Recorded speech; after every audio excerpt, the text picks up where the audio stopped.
हम सभी जानते हैं कि कृष्ण कन्हैया को ही लड्डू गोपाल कहते हैं, पर क्या पता है कि आपको उनका यह नाम कैसे पड़ा। उनका यह कहानी एक भक्त कुम्भन दास से जुड़ा हुआ है। उन्होंने ही पहली बार श्री कृष्ण की पूजा लड्डू गोपाल के रूप में। आगरा व्रज भूमि में बहुत समय पहले श्री कृष्ण के परम भक्त रहते थे कुम्भन दास जी। उनका एक पुत्र था रघुनंदन। कुम्भन दास जी के पास बांसुरी बजाते हुए श्री कृष्ण जी की एक विग्रह थी। वे हर समय प्रभु की भक्ति में लीन रहते और पूरे नियम से श्री कृष्ण की सेवा करते हुए उन्हें छोड़कर कहीं भी नहीं जाते जिनसे उनकी सेवा में कोई विघ्न हो। एक दिन वृंदावन से उनके लिए भगवान कथा करने का न्योता आया। पहले तो उन्होंने मना किया, परंतु लोगों के जोर देने पर वे जाने के लिए तैयार हो गए कि भगवान की सेवा की तैयारी करके वो कथा करके रोज वापस लौट आए करेंगे। वह भगवान की सेवा नियम भी नहीं टूटेगा। अपने पुत्र को उन्होंने समझा दिया कि भोग मैंने बना दिया है, तुम ठाकुर जी को समय पर भोग लगा देना। और वे चले गए।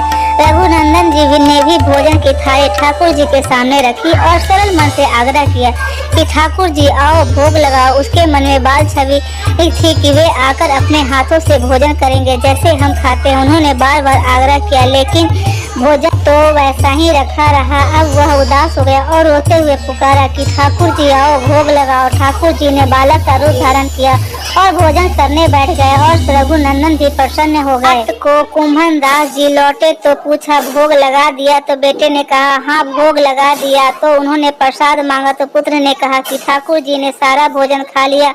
उन्होंने सोचा बच्चे को भूख लगी होगी तो उसने ही खुद खा लिया होगा। अब तो भोजन रोज का नियम हो गया कि कुम्भन दास जी भोजन की थाली लगा कर जाते और रघुनंदन जी ठाकुर जी को भोग लगाते। जब प्रसाद मांगते तो एक ही जवाब मिलता, सारा भोजन उन्होंने खा लिया। कुम्भन दास जी को लगने लगा कि उनका पुत्र झूठ बोलने लगा है, लेकिन क्यों? उन्होंने उस दिन लड्डू बनाकर थाली में सजा दिए और छिपकर सुबह देखने लगे कि बच्चा क्या करता है। रघुनंदन जी रोज की तरह ठाकुर जी को पुकारा तो ठाकुर जी बालक के रूप में प्रकट हो गए, लड्डू खाने लगे। यह देखकर कुम्भन दास जी दौड़ते हुए आए और प्रभु के चरणों में गिरकर विनती करने लगे।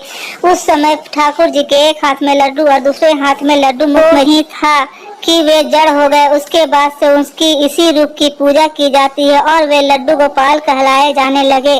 तो बोलो जय श्री कृष्णा, राधे राधे राधे राधे।